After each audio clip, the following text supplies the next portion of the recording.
नमस्कार, मी अजिंक्य भातंब्रेकर. तुम्ही पाहताय न्यूज 18 लोकमत. अनाथांची माय अशी ओळख असलेल्या ज्येष्ठ सामाजिक कार्यकर्त्या सिंधुताई सपकाळ यांचं निधन झालंय. वयाच्या 74व्या वर्षी त्यांनी अखेरचा श्वास घेतलाय.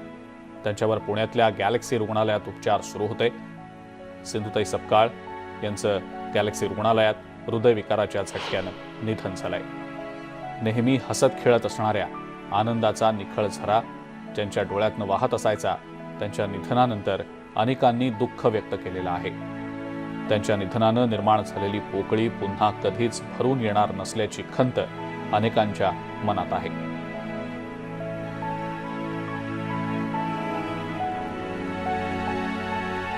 याच संदर्भात आपण अधिक माहिती जाणून घेणार आहोत. चंद्रकांत फुंदे आपले प्रतिनिधी आपल्या सोबत आहेत सध्या फोन लाईनवरनं. चंद्रकांत, अनाथांची माय हरपली आहे. सिंधुताईंच्या जाण्यानं अवघा महाराष्ट्र हळहळतोय. काय सांगता येईल त्याबद्दल?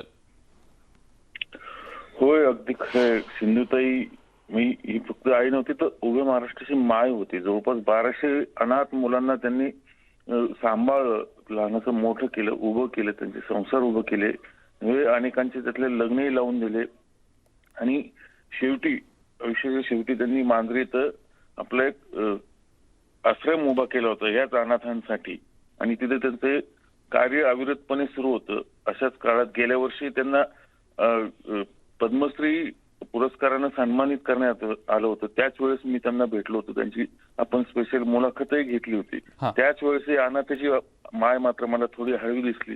म्हणजे मला पुरस्कार बेटा अक्षरशः ढिगाणी मिळाली, पण माझ्या संस्थेला मदत कोणी करत नाही ही खंत त्यांनी जाहीरपणे न्यूज 18 लोकमतवर बोलून दाखवली. त्यानंतर संस्थेला ओघ सुरू झाला. आपण ती बातमी दाखवली आणि संस्था पुन्हा सुस्थितीत आली. कोरोनाच्या काळात त्या मुलांचे हाल झाले होते जेवणाचे, आपणही ती बातमी दाखवली. अशी अनाथांची माय आज पुन्हा एकदा आपल्या बाळगोपाळांना पोरकं करून गेली.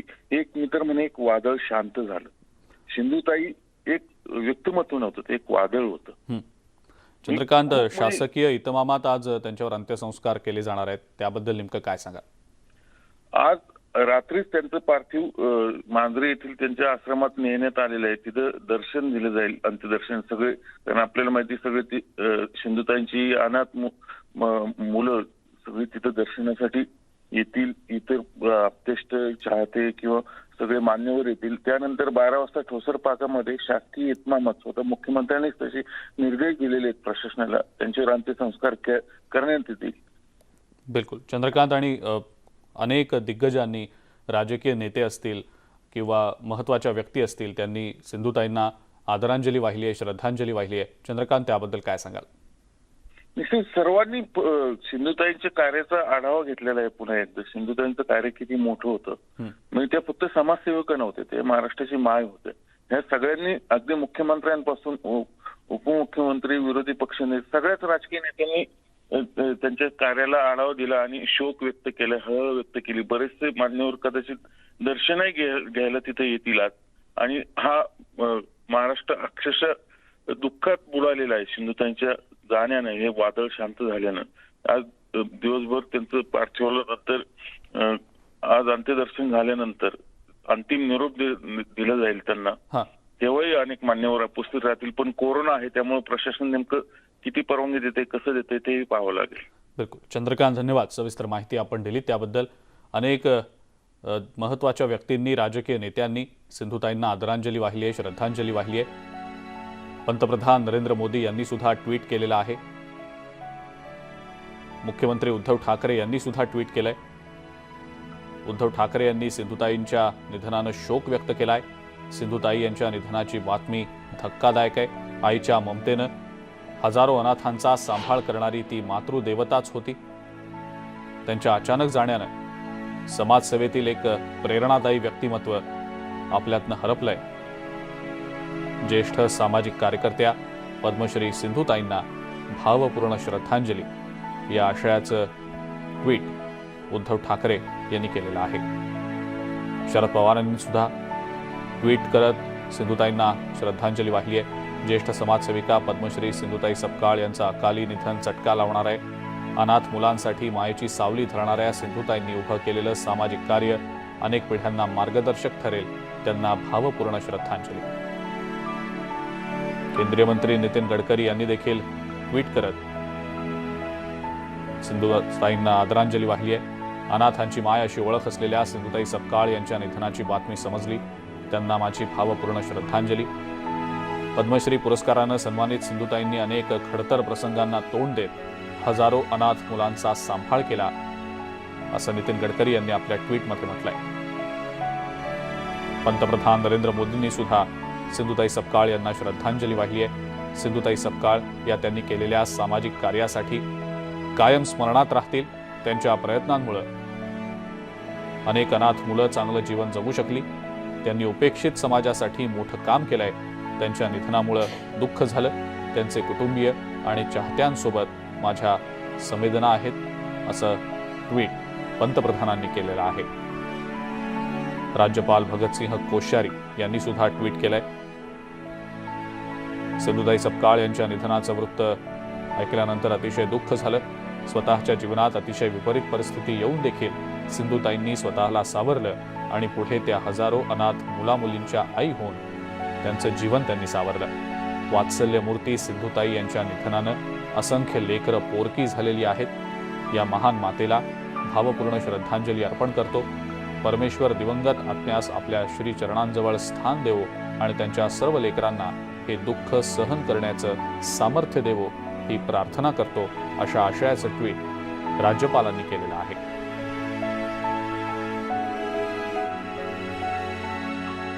समाजासाठी अखंडपणे ज्यांनी आपलं आयुष्य वेचून अतिशय कष्टाने ज्यांनी आपलं खडतर जीवन जगल्या, अनाथ मुलांना खऱ्या अर्थाने आधार देण्याचं काम जे आयुष्यभर केलं आणि खऱ्या अर्थाने सामान्याची माय म्हणून ज्यांची ख्याती होती, गरीब लोकांना न्याय देण्याचा, ज्यांनी स्वतःच्या आयुष्यामध्ये खूप कष्ट सोसावे लागले, कौटुंबिक असो, सामाजिक असो, अनेक पद्धतीने ज्यांना खूप त्रास दिला गेला, परंतु त्यांनी आपलं आयुष्याचं ध्येय त्यांनी निश्चित केलं होतं आणि समाजाला अखंड सेवेमध्ये त्यांनी आपल्या समाजाकरता वाहून गेले होते. त्या तर आपण पाहतोय अनेक मान्यवरांनी, राजकीय नेत्यांनी ट्विट करत सिंधुताईंना आदरांजली वाहिलेली आहे. लता मंगेशकर यांनी सुद्धा ट्विट करत सिंधुताईंना श्रद्धांजली वाहिली आहे. वात्सल्य सिंधू, अनाथांच्या आई, थोर समाजसेविका सिंधुताई सपकाळ यांच्या निधनाचं वृत्त ऐकताच आपल्याला अत्यंत दुःख झालं. त्यांच्या निधनानं समाजाची अपरिमित हानी झालेली आहे. दीनानाथ मंगेशकर पुरस्कार देऊन आम्ही त्यांचा गौरव केला होता. ईश्वर त्यांच्या आत्म्यास शांती प्रदान करो, अशा आशयाचं ट्विट लता मंगेशकर यांनी केलेलं आहे.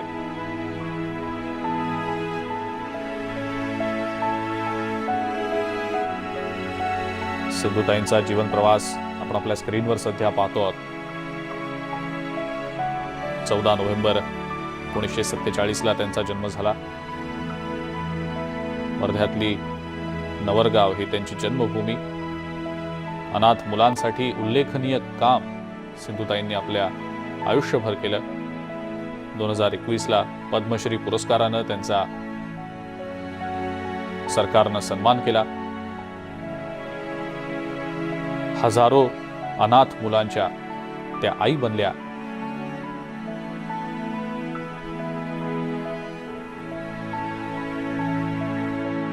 वात्सल्य सिंधू, अनाथांची माय अशा अनेक विशेषणांनी ज्यांना समाज ओळखत होता.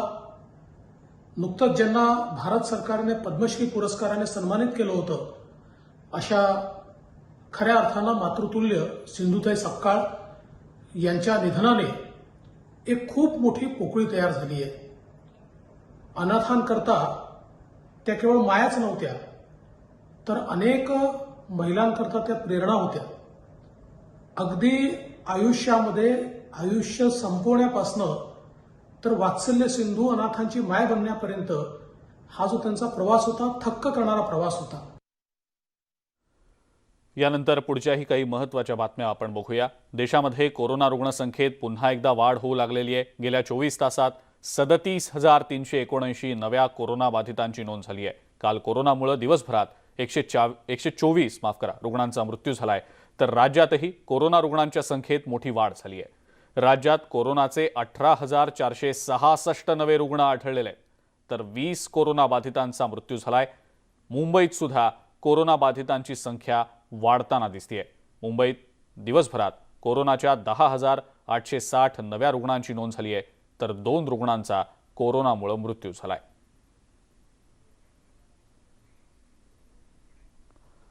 राज्यभरामध्ये गेल्या 24 तासात 18,466 नव्या रुग्णांची नोंद झाली आहे, तर 20 रुग्णांचा मृत्यू देखील झालाय.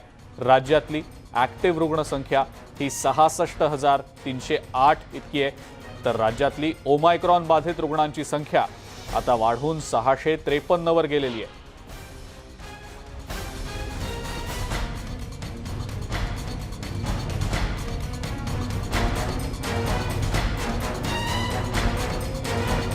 देशभरात कोरोनाबाधितांची संख्या वाढतीये. महाराष्ट्रातली कोरोनाबाधितांच्या संख्येत देखील वाढ नोंदवली गेलेली आहे आणि राजधानी मुंबईमध्ये देखील कोरोनाबाधितांचा आकडा हा वाढतच असल्याचं दिसतंय.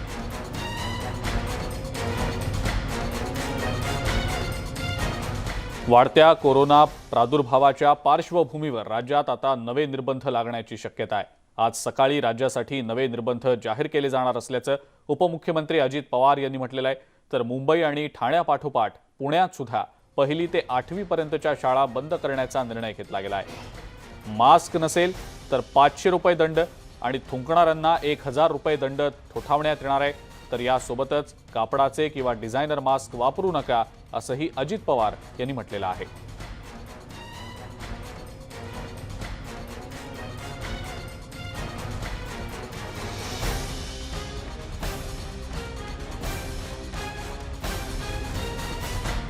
मगाशीच तुम्हाला सांगितलं, जे निर्णय इथं घेण्यासारखे होते ते मी जाहीर केलेले. जे निर्णय राज्य सरकारनी मुंबईमध्ये बसून त्या ठिकाणी घेतले पाहिजे, त्याच्याकरता उद्याला 9 वाजताची बैठक आहे. त्या 9च्या बैठकीमध्ये आम्ही ठरवू. नंतर ते ठरल्यानंतर मुख्यमंत्री महोदयांच्या लक्षामध्ये आणून देऊ. त्याच्यावर मुख्यमंत्री महोदय पण त्यांचं काय मत असेल त्या पद्धतीनं अंतिम निर्णय घेतील आणि तो सगळीकडं आम्ही पब्लिश करू. दोन्ही वॅक्सिन जर कोणी घेतलेलं नसेल आणि कुठं त्याला आता प्रवेश मिळणार नाही. दोन्ही वॅक्सिन घेतल्याशिवाय कुठल्याही हॉटेल असतील, रेस्टॉरंट असतील, बाकीचं कुठलंही इव्हन शासनाच्या वेगवेगळ्या कामाच्या करतात किंवा आमच्या आयुक्तालयामध्ये PMC PCMCमध्ये जे कोणी येतात त्यांनी कंपल्सरी दोन्ही वॅक्सिन घेतलंच असलं पाहिजे, तरच त्यांना त्यांच्या कामामध्ये सहकार्य केलं जाईल. कारण इतके दिवस आम्ही आव्हान करत बसलो, विनंती करत बसलो, त्याच्यामध्ये सगळ्यांना सांगत बसलो की बाबा घ्या घ्या, तरी काही लोक मात्र राहिले. राज्य सरकारचं काम अतिशय संथ गतीनं सुरू असल्याचा आरोप केंद्रीय आरोग्य राज्यमंत्री डॉक्टर भारती पवार यांनी केला आहे. राज्य सरकारच्या आरोग्य विभागासाठी बजेट दिल्याची माहिती सुद्धा त्यांनी दिलेली आहे. त्यांच्यासोबत आमचे प्रतिनिधी तुषार रुपनवर यांनी संवाद साधला. पाहूया. आपल्यासोबत बोलण्यासाठी आरोग्य राज्यमंत्री भारती पवार आहेत. त्याच महाराष्ट्राच्या दौऱ्यावर आहेत. महाराष्ट्रातील त्यांनी आज आरोग्य अधिकाऱ्यांशी भेट घेतली, चर्चा देखील केली. काय नेमक्या महाराष्ट्राच्या मागण्या होत्या केंद्र सरकारकडे? महाराष्ट्राच्या मागण्या नव्हत्या, आम्ही येऊन आढावा घेऊन सांगतोय की जे दिलं त्याचं काम पुढे लवकर करा, जे संथ गतीने चाललंय. नक्कीच आपण बघितलं तर आज गंभीर परिस्थिती आहे. केसेस वाढत आहेत. केरळच्या, दिल्ली, महाराष्ट्र कोविड केसेस मागच्या महिन्याच्या कंपॅरेटिव्हली दुपटी तिपटीने पुढे वाढत आहेत. त्यासाठी केंद्र सरकारने सातत्याने गाईडलाईन दिल्या आहेत राज्य सरकारांना. त्यांनी त्या त्या लेवलला निर्णय घ्यायचे आहेत, काळजी घ्यायची आहे, सतर्क राहण्याचे आदेश द्यायचे.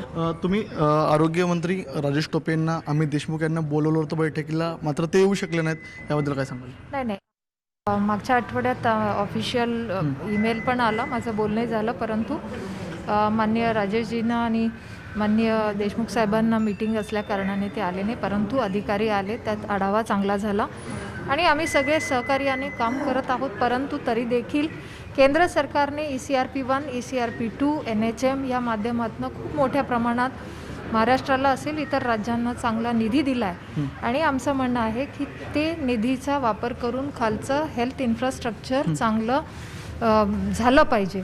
परंतु कुठेतरी याच्यामध्ये गती कमी आहे, तर ती वाढवण्याचं आज अधिकाऱ्यांना सांगितलं. महाराष्ट्राची गती कमी आहे असं तुमचं म्हणणं आहे का?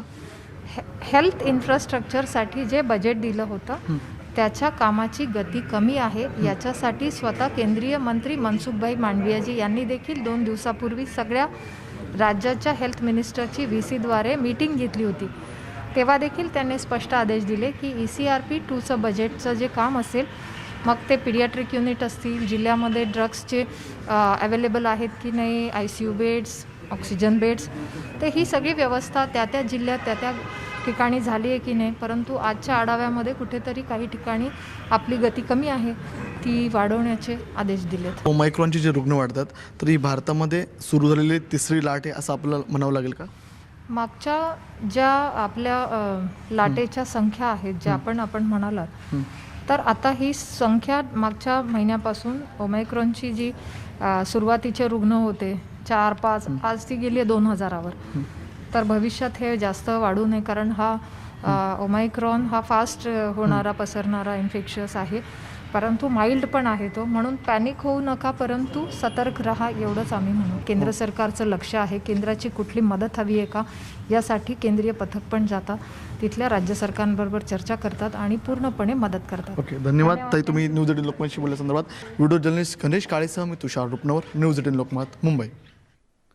कोरोना संकटामध्ये भारतीयांना मोठा दिलासा मिळालाय, कारण भारत बायोटेकच्या नाकावाटे घ्यायच्या लसीला परवानगी मिळाली आहे. 5 तासांच्या प्रदीर्घ चर्चेनंतर ही परवानगी दिली गेली असून तिसऱ्या लसीचा वापर बूस्टर डोस म्हणून केला जाणार आहे. भारत बायोटेक आज सुधारित प्रस्ताव या संदर्भातला पाठवणार असल्याची देखील माहिती मिळते आहे.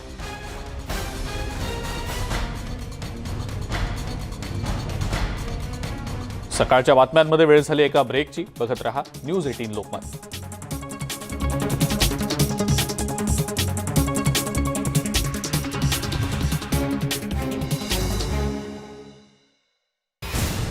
न्यूज 18 लोकमतच्या बातमीचा मोठा दणका. या बातमीचा एक इम्पॅक्ट म्हणावा लागेल की खुद्द मुख्यमंत्री या संपूर्ण प्रकरणाची दखल घेतली. भंडाऱ्यातील धान घोटाळ्याची होणार चौकशी. न्यूज 18 लोकमतच्या बातमीनंतर सरकार ॲक्शन मोडमध्ये. न्यूज 18 लोकमतवर बातमी म्हणजे इम्पॅक्ट. ब्रेकनंतर आपल्या सगळ्यांचं पुन्हा एकदा स्वागत. मुंबईवर पुन्हा एकदा लॉकडाऊनचं संकट घोंघावतंय. मुंबईत मिनी लॉकडाऊन होण्याचे संकेत महापौर किशोरी पेडणेकर यांनी दिलेले आहेत. बाजारपेठांमध्ये होणारी गर्दी ही चिंताजनक असून गर्दी कमी करण्यासाठी निर्बंध लावणार असल्याचं महापौरांनी म्हटलंय. ओमायक्रॉनचा प्रसार वेगानं होतोय, त्यामुळे रुग्ण आढळल्यास बिल्डिंग सील करण्यासाठी पोलिसांची मदत घेऊ, असं अतिरिक्त आयुक्त सुरेश काकणी यांनी म्हटलेलं आहे.